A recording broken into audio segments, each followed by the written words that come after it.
Things to Come, Part 2. Hi, I'm Gary Lovisi, and I'm wearing my Nerdrotic t-shirt in honor of a great YouTuber whose channel I really enjoy. Anyway, so we're going to go through my collection of Things to Come, the Science Fiction Book Club catalog that they send out to people, and they would, order new books. And these are from the 70s up to 74 to 81. When we last left off, we were going to talk about Star Wars. So here we talk about Star Wars. Things to Come, August 1977, probably before the movie. Now a spectacular motion picture from 20th Century Fox, Star Wars by George Lucas. That's their new book. And here's members edition was $2.49. And they also had books by Gordon R. Dixon and Star Trek Reader 2 by James Blish. But Star Wars was that first book that came out before the movie. And this is the book, Star Wars, From the Adventures of Luke Skywalker by George Lucas, which I'm not sure if it was Alan Dean Foster or Lee Brackett who wrote this. But why don't you go around the other side and I'll hold up the book while I talk a little bit about it. This is the first edition from 1976. This is the true first hardcover. This is a Science Fiction Book Club. It has 2 photo inserts. This contains code S27 on page 183, and that predates the Ballantine hardcover from 1977. As new, this is unread, and the hardcover, it's quite a few $100 book, very kind of scarce, in nice condition. So that's the Star Wars book from the Science Fiction Book Club that predates the Ballantine paperback and the hardcover.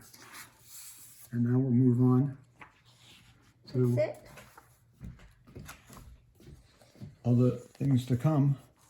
77, World's Best. I think this is by Richard Corbin. Cover art, September 1977. And Heritage of Stars by Clifford Simak. Stephen King's The Shining.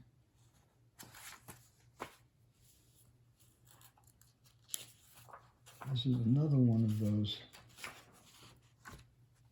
great books that Science Fiction Book Club was known for. The first edition, thus, the Star Child trilogy by Frederick Paul and Jack Williamson. So they put together the Wreaths of Space, Star Child, and Rogue Star into one complete book, and that was the first edition thus. Cloud Crying by Sidney Van Syke. Islands of Dr. Moreau. Your voice is trailing off. My voice is, I know, my voice is losing. Excuse me. So why don't you explain to people who didn't see the first one that you're looking at Science Fiction Book Club catalogs from what year? 1970s? 80s? Early 1974 to 1981. So for the people that missed the first video, this is the second video of at least 2. There might be 3 because I have a lot of them here to go through. And I don't know if my voice is going to hold out. So we may do 3. 3 videos, 3-part, on Things to Come.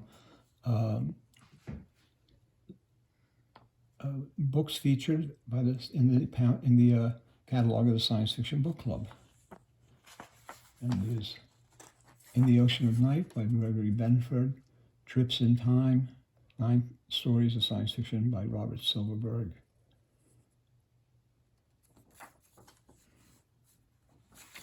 And there's a Mav book, The Ill-Earth War by Stephen R. Donaldson. Very popular. This is Lord Fowl, The Unbeliever. There's another one, The Power That Preserves, Stephen R. Donaldson, the three-headed guy. These I never read, so I don't know. They were very popular in their day, and I'm not sure. People really liked them a lot, but I didn't read them. I don't know. Star Trek Reader 3, all of James Blish's adapted scripts from Star Trek, the original TV show, were combined into these hardcover books, first edition hardcovers.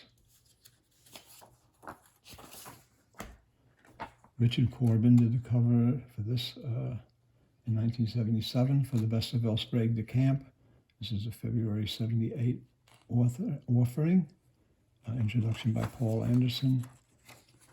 De Camp did some good stories, and this is for A Gun for Dinosaur, where they go back into time, traveling, hunting dinosaurs.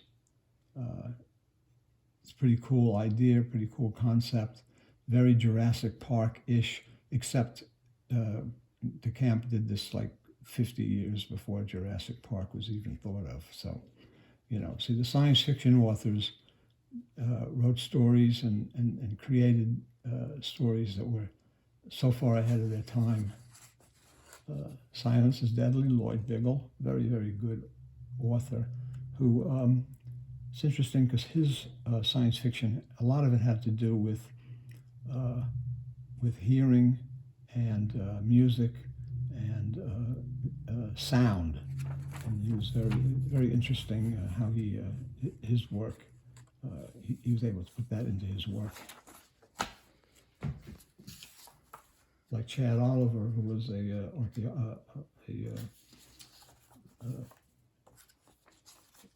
think he was a paleontologist. He put a lot of his work, paleontology and archaeology, into his work. Time Storm, this is from March 1978, Gordon R. Dixon.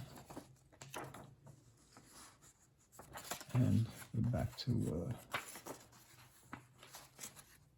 the 4-pager now. There we go. The Faded Sun, Kesrith by C.J. Cherry. Members edition is $1.98. Here's you got classics of science fiction. These were really nice. These had different covers on them, special for the book club. Canticle for Leibowitz by Walter M. Miller. A magnificent story, just incredible. Demolished Man by Alfred Bester. Incredible story. How do you commit murder in a society where everybody can read minds? The Martian Chronicles by Bradbury. More Than Human by Theodore Sturgeon. And Slan by A.E. Van Vogt. Slan is a terrific book. These are all. I've read them all, and they are amazing. Just joyful books. And other books that they're showcasing. So many. Galactic Empires, a 2-volume set edited by Brian Aldiss. Close Encounters of the Third Kind by Steven Spielberg. Now a major motion picture starring Richard Dreyfuss and Melinda Dillon. I wonder. I didn't get that book. Why? I wasn't. See the movie. I don't know. You got every book. I do get it, almost every book. Up the Walls of the World by James Tiptree Jr. Mary Alice Sheldon, a woman writing under a male pseudonym. Another woman writing under a male pseudonym. Here is their second. I have this book too. Their second offering is Splinter of the Mind's Eye by Alan Dean Foster, from the Adventures of Luke Skywalker. This is the sequel to Star Wars, and Foster wrote an incredible book, really great book, and they didn't do this. They did a different story for the second and third movie. They moved it in a different direction, and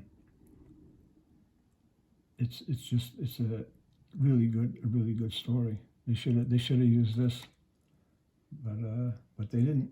And the book is kind of out there. Alan Dean Foster really is just a great writer. They could use some Star Wars and Star Trek. And I do have the, and here's Save both here franchises. Here they're offering again the book that I just showed you earlier, the first Star Wars book. Okay, for $2.49. That's your price. Yeah. That's nice. It's a movie edition. 3 Hainish novels by Ursula K. Le Guin. Nice cover art. That's the cover for the hardcover. Contains Rosencannon's World, Planet of Exile, and City of Illusion, all together in one volume. First edition, thus. Stellar Science Fiction Stories, edited by Judy Lynn Del Rey. Look at that great pulp cover art. Yeah. Little angry green men. And the Silmarillion. Silmarillion. Easy for you to say. Silmarillion by J.R.R. Tolkien.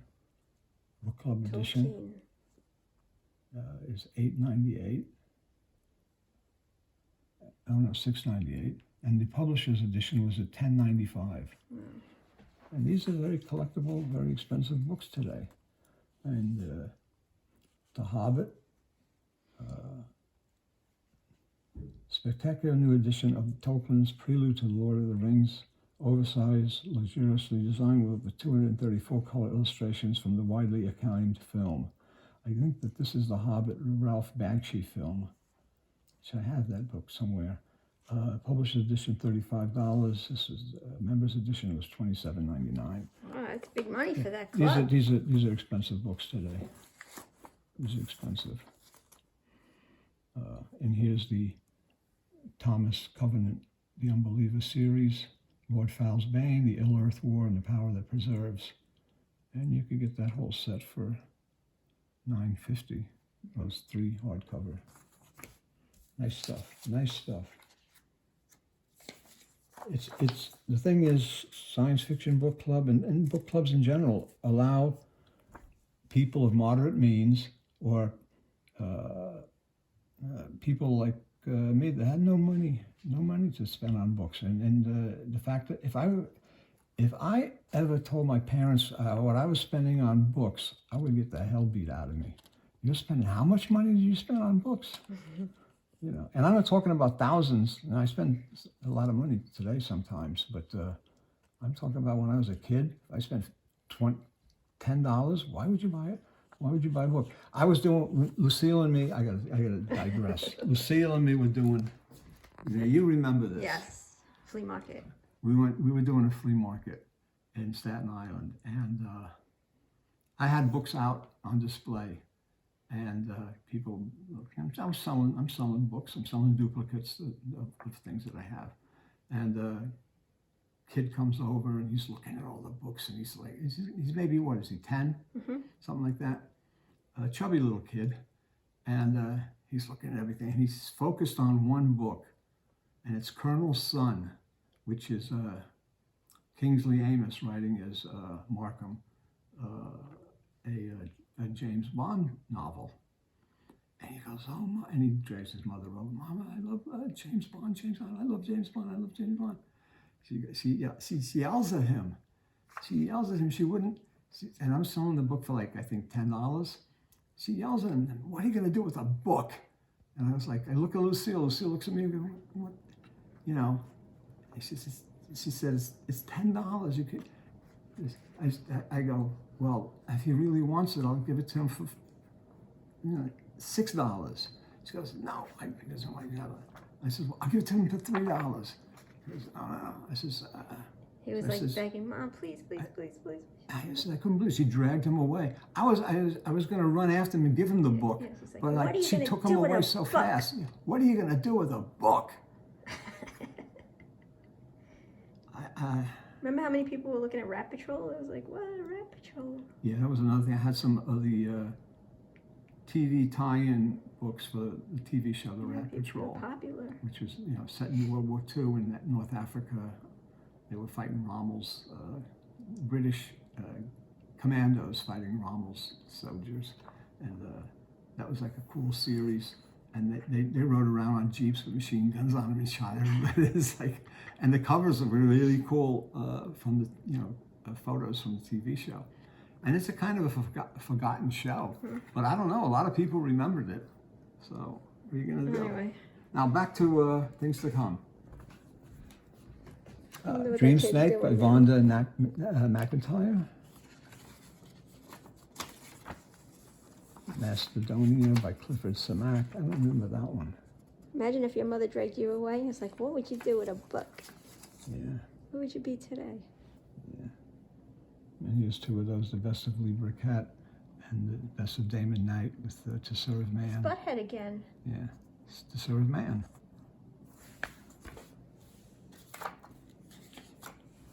Are these in no particular order? They are in no particular order. July 1978.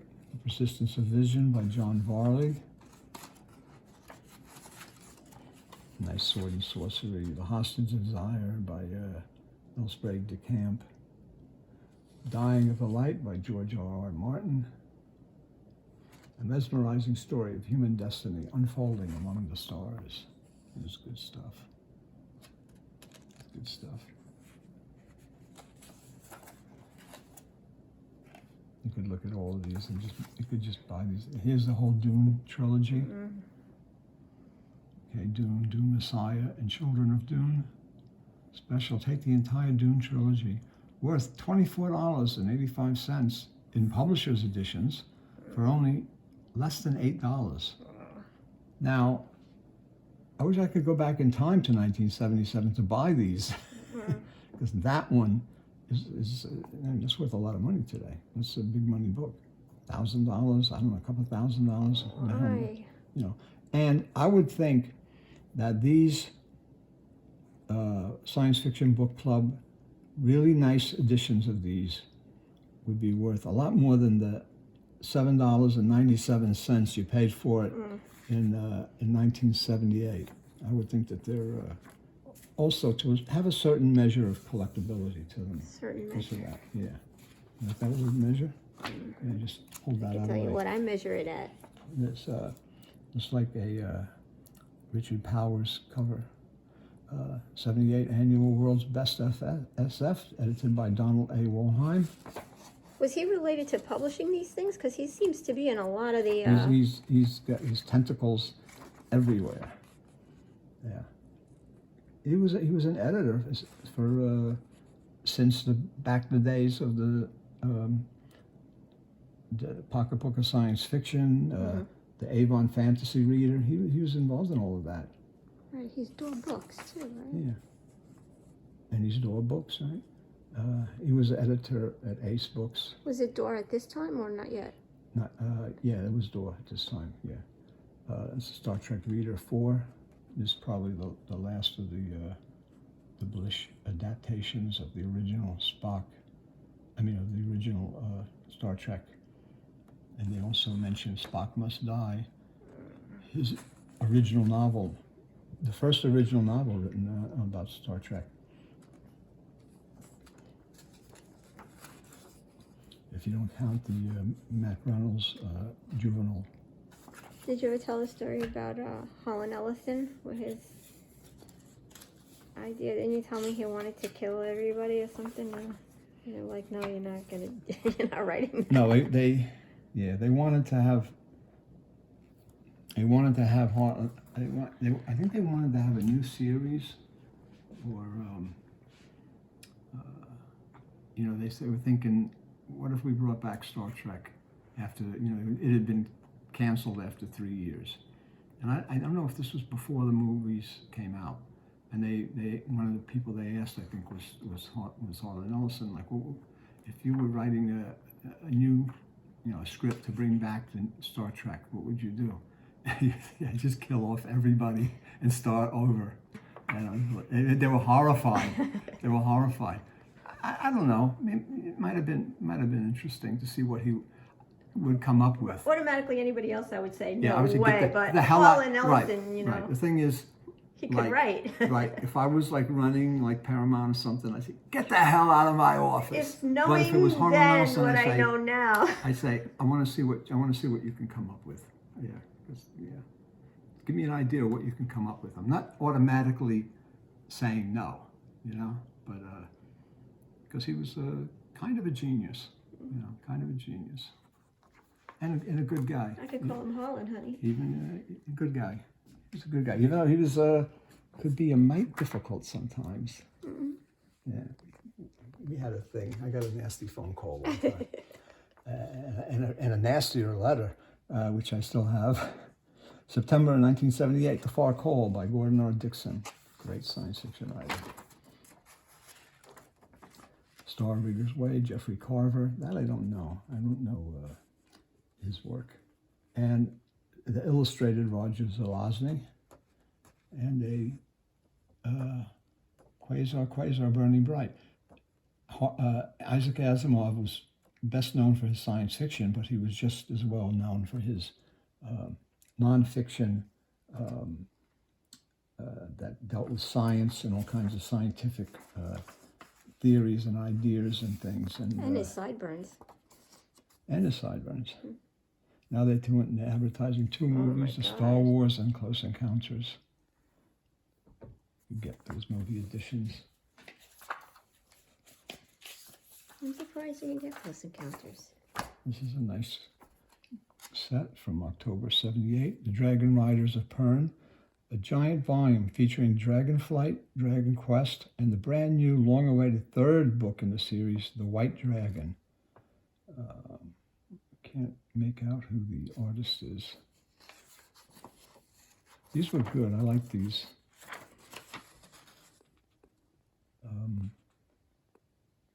She wrote some good stuff, Anne McCaffrey.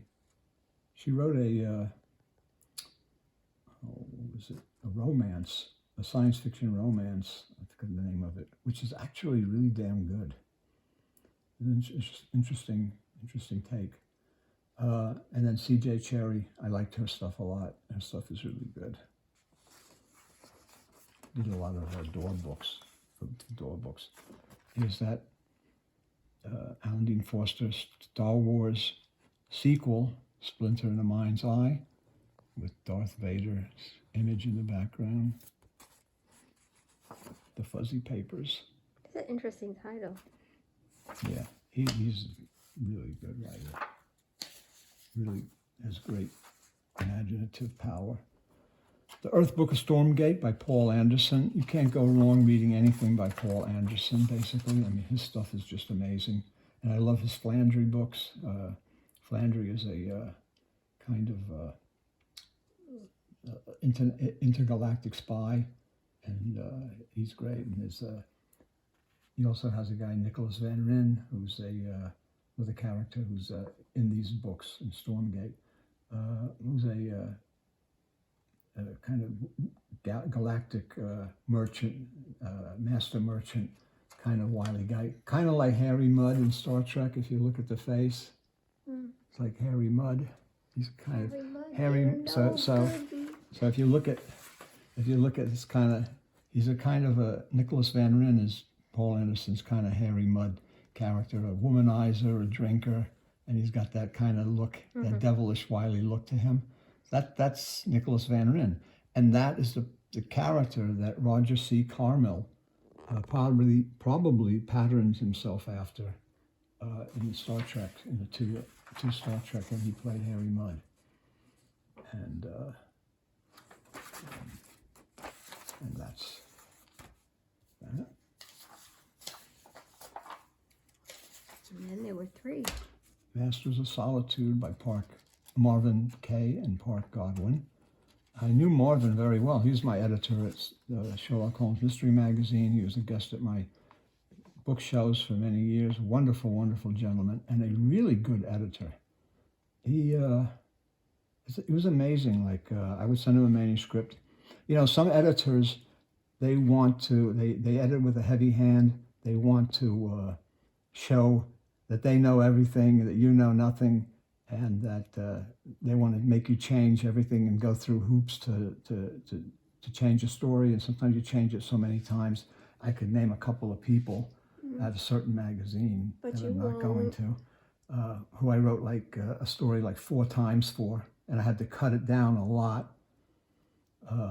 But Marvin read the story, and he sends me back an email with one sentence. He says, "You know what? This would be perfect if you just put this one sentence in." I looked at it and I go, like, just one sentence, that's all. And I go, wow, that changes the whole freaking thing. And he was right. He was excellent. He's such a great editor and a really wonderful guy. He was partners with Park Godwin, who was a good friend of his, who I never met. He passed away, and they were a really popular writing team for a while. I mean, they were really doing some great stuff. We saw eye to eye. Hmm? Marvin K and I. We saw eye to eye. Oh, because he was short. Yeah. They did The Way the Future Was by Frederick Pohl, his memoirs of science fiction. I know that cover. I've seen that somewhere. Yeah. Spaceling by Doris Pisiccia. Do you have that one? Which one? The Frederick Pohl? I think so. Oh, sure. Oh, Yeah, okay, that's where I know it then. Yeah, I know it because I have it. The Fellowship of the Talisman by Clifford Simak. Never read this, but I should have. Simak is really good. All his stuff is excellent. And Battlestar Galactica, novelization by Robert Thurston. I do have this book also. And members edition cost me $1.98 back then. I think it might cost a little bit more now. Big money. That's probably the first hardcover edition, and maybe the only hardcover edition of Battlestar Galactica. And if they do a new series, this is based on the original series with Lorne Greene, and not the revamp of the remake of the 1990s, which is actually, I think, better. And a lot of good stuff here. A lot of good stuff. What, Battlestar Galactica? Yeah, they in the 90s. That's a remake? I didn't know that. The 90s is a remake of the original 70s show with Lorne Greene was. I don't think I ever saw that. Yeah, it was not that. I didn't really like it. I don't think it was that great. The 90s series was incredible, great. That was really good. Chronicles of Amber, Roger Zelazny. Very, very popular series of books. I didn't really get into them. No, I mean, there's just some certain authors, for whatever reason, I never read. And, and Joan Vinge, I never read her either. So it's just some authors you read, some you don't. Doesn't mean that they're bad or anything. It's just that sometimes it's you get waylaid by different things. You're reading something and then you say, "Oh, I mean to read Fireship or the Chronicles of Amber," but then I'm reading something else and I get sidetracked. And it's very, very, when you're a reader and a collector and a fan, it's very easy to have that happen. Happens all the time. Mission to Mooklin by Alan Dean Foster. Again, all of his books are really good. This is I think it's a standalone science fiction author, but they're saying new from the author of Splinter in a Mind's Eye. That was a popular book, and Star Wars fans liked it. It was good, but they did not use it for the movie for some reason. I don't know. Infinite Dreams, Joe Haldeman, all his stuff is good. He wrote Mind Bridge, which was really good, and he wrote The Forever War, which is one of the best war books, military science fiction books written, next to Heinlein's Starship Troopers, and he wrote it in opposition to Heinlein's Starship Troopers, which I'm not too happy about, but he did. So, and he was a Vietnam vet, and so he had reason to say what he said about war, because it's when you throw people into war and you don't give a shit about them. The Far Ends of Time and Earth by Isaac Asimov.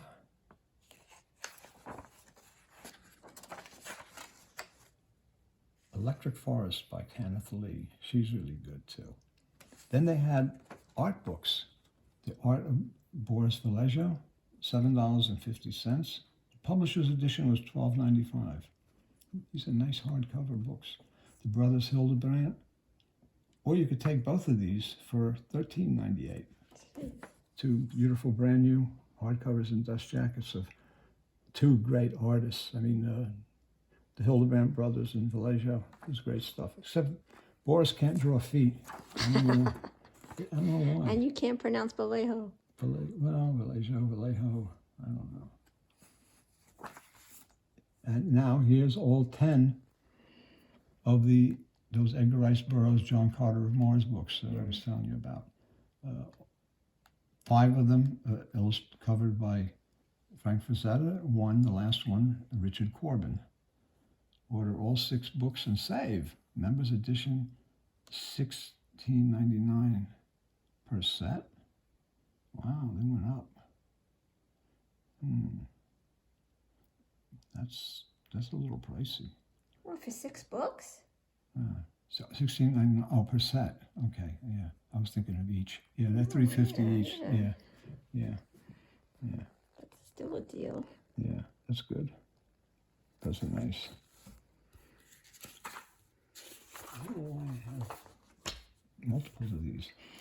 St. Camber, Catherine Kurtz. Good author. You probably made double Good orders. fantasy. No. Knowing you. Stainless Steel Rat Wants You, Harry Harrison.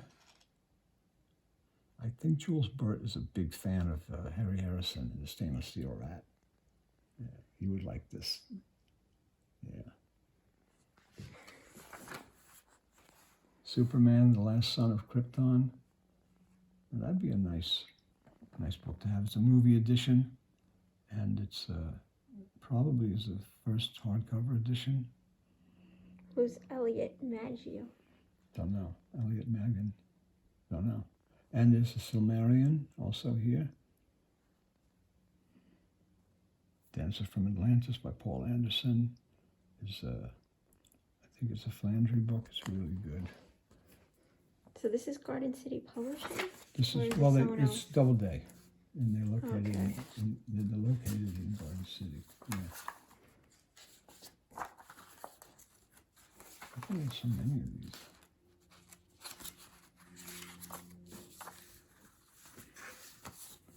We'll do it. Hold on. I didn't know I had all of these. I was looking for these people who are listening out there. I was looking. I knew I had these because I collected them in 74 to 81 when I was, in the book club, and I was getting all of these. And I would get them. I put them on the side, and I had them all. And I had them since the 1980s. I put them in a little package and put them away, and I could never find them. I was looking for them everywhere for years. I said, where are these damn things? And then when we moved, I'm moving stuff out, and there I found it finally. So I says, I got to do a video on these. And my friend Brian Emmerich always liked these. So here's to you, Brian. You can hope you enjoy this look at these. The Avatar by Paul Anderson. And Star Dance by Spider and Gene Robinson. Spider Robinson was really popular. He did his Callahan Cross Time Saloon. There's a lot of, Arthur C. Clarke did Tales from the White Heart. There's a lot of in science fiction and other stories of bar tales, like things that happen where people gather at bars and mysterious things happen, mostly because they're drunk, and that's where a lot of mysterious things happen. At least as far as I know, and I can remember when I was drinking. You weren't drinking enough, if you can remember. Believe me, I was all right. The Fountains of Paradise by Arthur C. Clarke.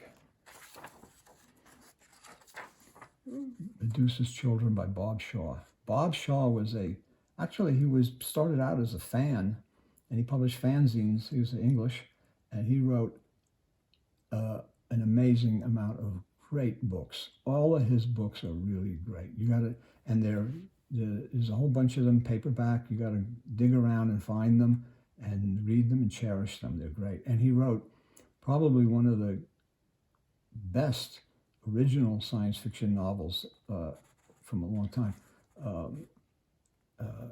where he had the idea of, he posited the idea of what he calls slow glass, Glass. In other words, it was a creation where you could look through this glass, or prism or lens or whatever it is, and you could see the future or the past or different things. And he had stories, slow glass stories, and they're just incredible. And he wrote a lot of good books, really good. He also wrote, I think it's Minds,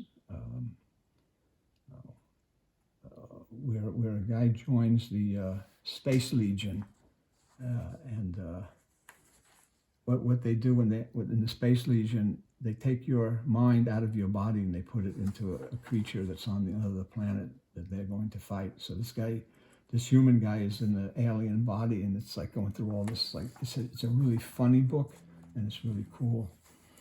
Yeah, they're offering both Star Wars books. $2.49 for the original one, and $1.98 for the Alan Dean Forster.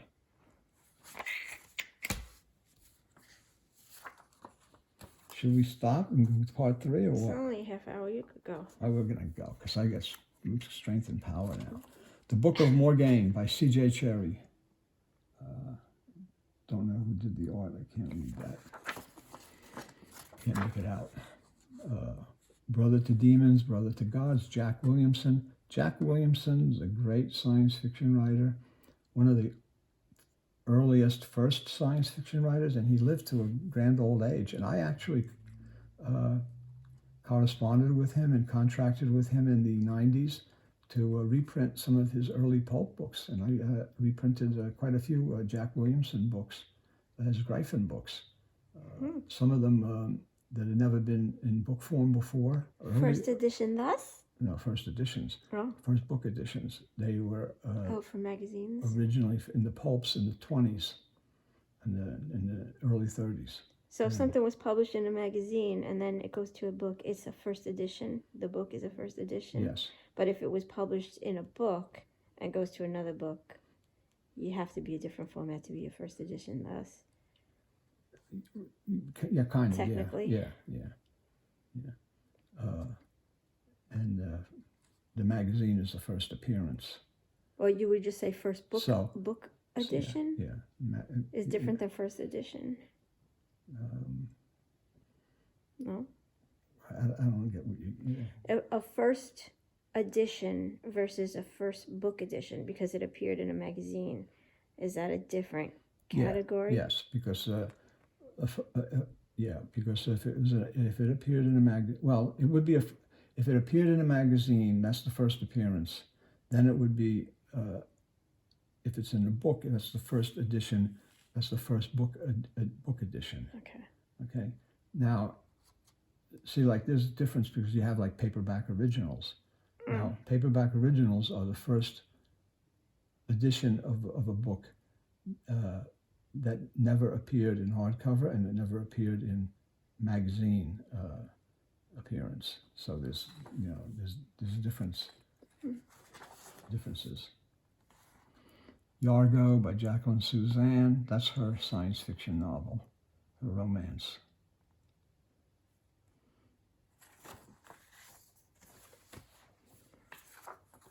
Titan by John Varley. This was a mega book. Big book in its day, very well liked. The Palace by Chelsea Quinn Yarborough. 3 novels of H.G. Wells. I don't know J.G. Carr. Leviathan's Deep. The Encyclopedia of Science Fiction. So many great books here. Dawn of the Dead, George Romero. The 3 Dune books again. The Magic of Xanth, Piers Anthony. That was a very popular series. Firebird, Charles Harness. The Art of the Empire Strikes Back.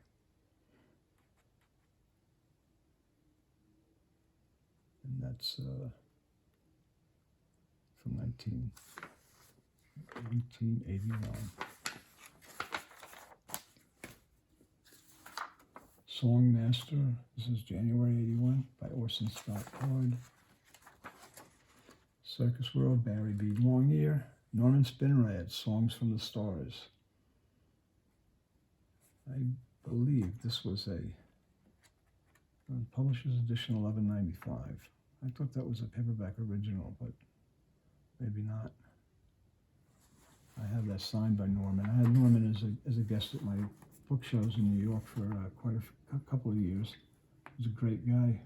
I actually published one of his stories as a book, short novellas, Vampire Junkies. Really, really cool book. The Magic Labyrinth, Philip Jose Farmer. Classic science fiction. And The Humanoid Touch by Jack Williamson, a new humanoid novel. They are prime directive to serve and obey and guard men from harm. And the humanoids. That was a very popular series by Williamson, and then he resurrected it and came out with a new book many years later in the 80s, which is very cool.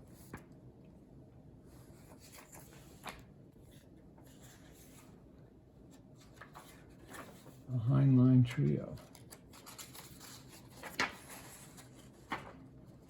Heinlein Trio, 3 books. The Puppet Masters, Double Star, and The Door into Summer by Robert A. Heinlein. Another first edition thus. Players of the Game of People by John Brunner. He is always good. Everything he did was good. The Best of Walter N. Miller. Really, really good. Another good writer. Stuff is, these guys could really write. It's amazing. All of that stuff was freaking great. Beyond the Blue Event Horizon is a sequel to his Paul's Heechee books. It's one in the Heechee series. Universe 10, Terry Carr is a great editor. He was editor at Ace and other places, and he did a lot of really great anthologies. Who was C.J. Henderson's guy? Who? C.J. Henderson. Isn't that Heechee? He's the H guy. The Heechee are aliens created by Frederick Pohl in his series. But what did Chris Henderson was a crime writer. Yeah, and what was the who I guy's published, name? and his name was Hagee. Oh, okay. Jack Hagee was okay. a tough guy detective, like kind of like a Mickey Spillane guy, The Heechee reminded me of Hagee. or my own Vic Powers, like this same kind of guy, same kind of tough. You're just talking about the name, right? Hagee. Hagee. The 1980 annual World's Best SF, edited by Donald Wollheim, September 1980. 11 Outstanding Stories. Tanith Lee. Samto Sukarakul, if I'm not pronouncing that right. George R.R. Martin, Larry Niven, Steve Barnes, Ted Reynolds, and others. If I was in that book, I would be the and others. Chashalot by Alan Dean Foster, another great. Is this later? Because this looks like another different format. This is 1980. There's another Alan Dean Foster, and here's The Golden Man by Philip K. Dick. Great collection of stories, 15 short stories. And that would probably be, a book a collector would want if they couldn't get the original, which would be probably a lot of money. Even at that time? Yeah. Well, now. I mean, this is 1980. That's 45. Was he alive in 80? No. And this is 45 years ago. And this is The Hobbit, the Ralph Bakshi, that Hobbit book from the film. It's an animated film by Ralph Bakshi, and it was okay. I don't know. I wasn't too crazy about it. I didn't like animation that much, especially when it's not the kind of it's got to be full animation. Snow Queen by Joan Vinn. The Empire Strikes Back by Don Glut, based on the George Lucas story from the Adventures of Luke Skywalker. So here's that's the second book, right? Mm-hmm. Yeah. Now, Spectacular Motion Picture. Yeah. I have that somewhere Spectacular. Too. Yeah. That was good. I don't know if it was spectacular. It was spectacular.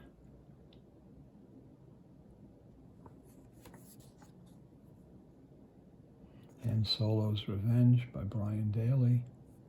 Han Solo at Star's End. Jeez, and then there was Splinter of the Mind's Eye, and Star Wars by George Lucas. So these were, I believe, they were published as originally Ballantine paperbacks, first edition paperbacks. I know that these were, and then, and the Star Wars, that was also a Ballantine paperback. That's a big money book in the paperback and the hardcover. And these are first edition, and these are first hardcover editions. They were predated by paperbacks, paperback first editions. Time and Tomorrow, John D. MacDonald. This is like the Something the Gold Watch and Everything, one of his famous books. I don't know, John D. D. MacDonald wrote science fiction. He started out in the pulps in science fiction. I thought he was a crime writer. He was a crime writer, but he wrote The Girl, the Gold Watch and Everything, and Wine of the Dreamers, and Ballroom in the Skies are three of his gold medal book science paperbacks, science fiction novels that he wrote. And he's not known for science fiction, but he was. I guess he probably had moderate success, I think, in science fiction, but he just went into crime. And then he had Travis McGee, and he got very popular with Travis McGee. And I guess he stayed with the crime writing, but he could have been a good science fiction writer too. And he was a good science fiction writer. Changeling by Roger Zelazny, another great author, creator of Amber.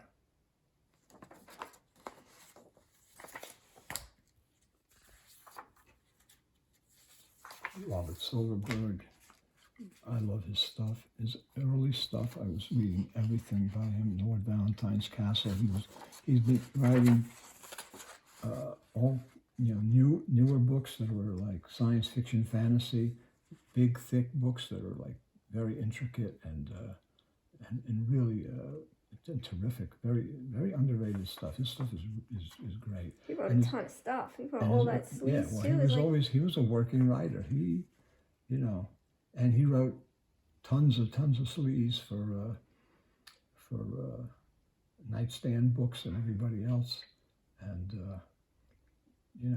everything that he wrote is really quality work. Starkhouse is reprinting a lot of his sleaze books because they were sleaze, but they were like really what they're called sleaze, but because of the era and the format of those days. But really, what they were crime noir, novels, and they're very good books, very readable books, and entertaining. So all his stuff is really good. And Clifford Simak, The Visitors, another great author. And this is Asimov's two autobiographies of his life. Oh, that's a young Asimov back there? Well, pretty sideburn. Yeah, well, here, when he was young. It doesn't even, it doesn't even look like him. Yeah. Jules Verne series that the book club was offering. 20,000 Leagues Under the Sea, From the Earth to the Moon and Around the Moon, and Journey to the Center of the Earth. Jules Verne. I know a guy named Jules.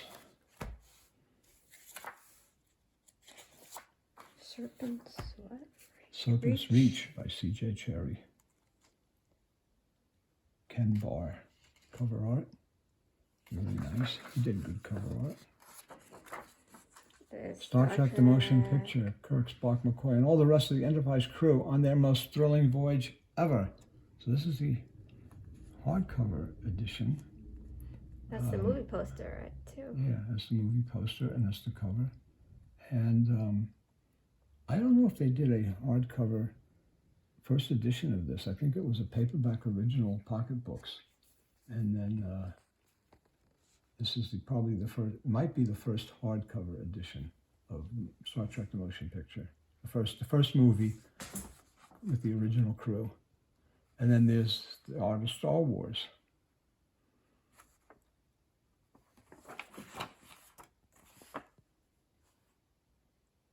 A lot of good science fiction. The Ringworld Engineers by Larry Niven. That's a, what do you call it? I can't remember the name. Imps? Ringworld Engineers is one of the novels Oh, I thought you were talking about the artist. in that series. Yeah, it's a great presenting the long-awaited sequel to the classic, The Ringworld Engineers. Pamela Sargent.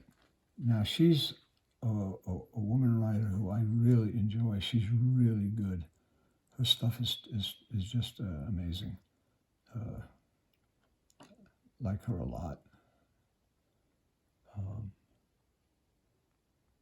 Mockingbird, Walter Tevis. Another.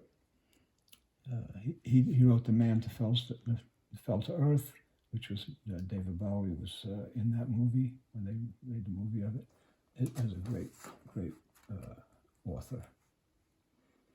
The Adventures of Doctor Who by Terrence Dicks. This is the three novelizations, Doctor Who and the Genesis of the Daleks, Doctor Who and the Revenge of the Cybermen, and Doctor Who and the Loch Ness Monster in one volume. Introduction by Harlan Ellison. $5.98 hardcover. This is probably a first edition thus. Definitely a first American edition. This reprints the, I believe it was Pinnacle paperbacks that came out around this time or earlier of Doctor Who. And I bought those and I says like, who is Doctor Who? Because it was like an English science fiction series and a BBC TV series. So it was like very English and I didn't know. So this is like something any Doctor Who fans, maybe that guy, what's his name, Nerdrotic? Yeah, maybe he would be interested in those. He would probably like those. He probably has them. He's probably got everything. 13 Crimes of Science Fiction. Yeah, this is good. I don't even know about. I forgot about this. This fits in right with my recent Stark House book. The the science fiction detective. The science, yeah, that just came out actually like 6 months ago. The Stark House Press. Yeah, this 13 Crimes of Science Fiction.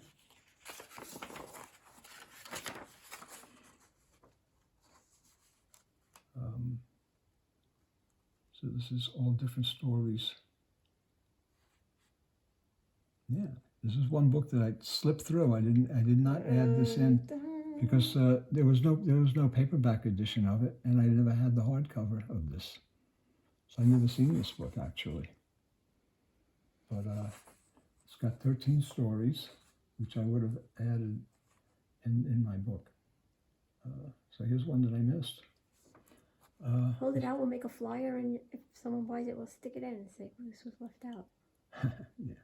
Well, I missed a few. And a radish that's not the only one I missed. No, there's hundreds. There's hundreds and hundreds of books, editions, and everything. You know, so you can't ever have everything conclusive, you know. But yeah, maybe I have to look for this. Science fiction of the 50s. That's probably the greatest decade, 50s and 60s.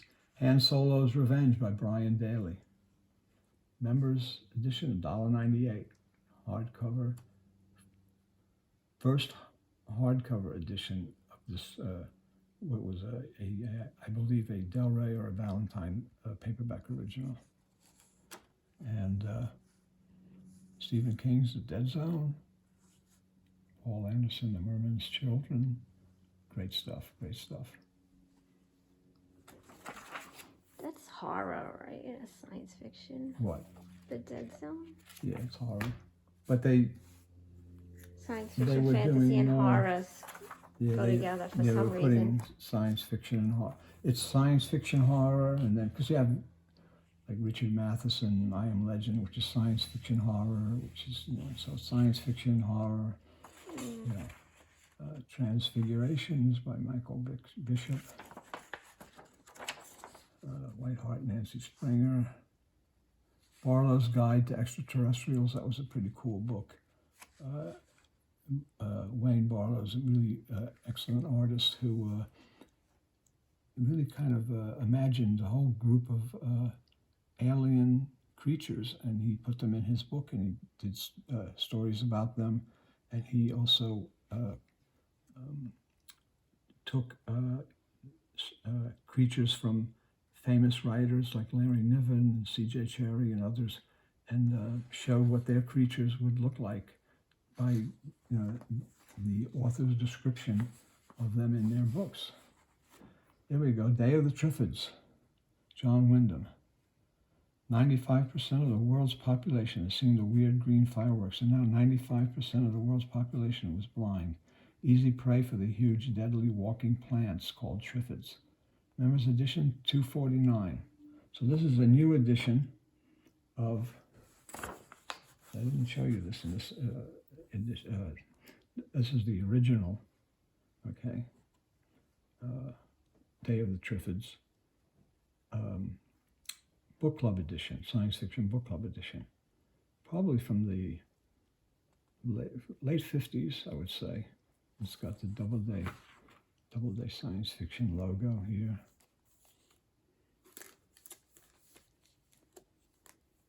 And it's endorsements for Adventure Book Club. And it's got the book club edition. So this is similar to what the first edition would be, same cover, but that's a book club edition, and this is a newer version from January 1980. That I've never seen. Three from the Legion, Jack Williamson. This is just great stuff. The Legion of Space, very cool. Pulp science fiction, pulp adventure science fiction. Three novels. Three novels are The Cometeers and contain The Legion of Space. I think The Legion of Space, The Legion of Time, and The Cometeers it should be. Yeah. Or One Against the Legion. Yeah. It's great pulp science fiction, pulp adventure science fiction. The Road to Corley, Richard Cowper. Good writer. I never really got into his stuff. Extraterrestrial Civilizations by Isaac Asimov. More of his science-based writing.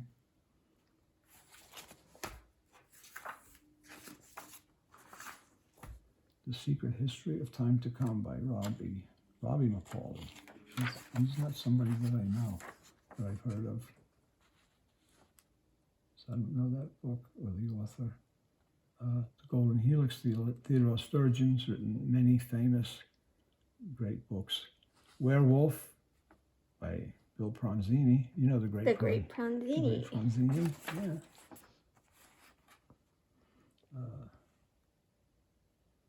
Albert Einstein. He would fit in with science fiction. Kinsman by Ben Bova. This is fall 1979. Really good, kind of almost contemporary science fiction where we're exploring space and the solar system and dealing with all kinds of space, problems. Very, very, very good story, and political, because it's difficult how the United States is dealing with at that time. So this is 1979. It was written probably in 78, and that was during the Cold War and all, and so we're dealing with politics with the Russians and politics in the United States with some people don't want to spend on the space program, others don't do, and there's different, different things going on. Very, very interesting story, very good. Fated Son, Kutath is C.J. Cherry's another great adventure, space adventure.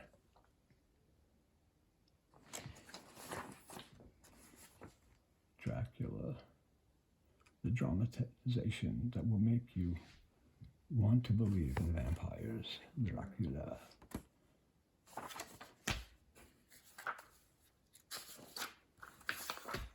Riddle of Stars, Patricia McKillop. Great fantasy novel. And A Planet Called Treason, Orson Scott Card, who wrote one of the best science fiction books, probably Ender's Game. It's probably one of the best science fiction books published since Heinlein. It's in the Heinlein tradition, and it's terrific. Here's that Doctor Who book I was talking about, The Adventures of Doctor Who, with the first three stories by Terrence Dicks, and Time Lord of the Universe, and Harlan Ellison introduction, which I still remember. I couldn't believe I didn't believe that Harlan Ellison liked Doctor Who. I didn't even know who Doctor Who was when I read that, and when these books came out in 1980 as paperbacks, reprinted from the English books, and they were published here, I think, by Pinnacle Books or Zebra Books, and I think there were 3 of them. I don't know if there were any more, but Harlan wrote the introduction, and I says, wow, this is interesting. Okay, so let me see what he has to say about it. And he loved them, of course, but I don't know, they were paying him, so maybe. The Amityville Horror, in 1975, George and Kathy Lutz bought their dream house. I don't want to, the Book of Skaith. Good stuff, good stuff. Okay, we're now we're going to take a brief respite and give you all a chance to go get something to drink or blow your brains out to get out. We gotta charge the thing. We gotta charge the thing. Your phone's That's right. gonna die in a Okay, so second. we're going to start off next time with Things to Come. July 1972. We're going back in time, folks, and we're going to have something by Frazetta. And by Frank Frazetta. And we'll see you next time. Thanks for looking. Give us a thumbs up. Let everybody know. And let them know what. let them know whatever you want to let them know. Okay. We'll see you later.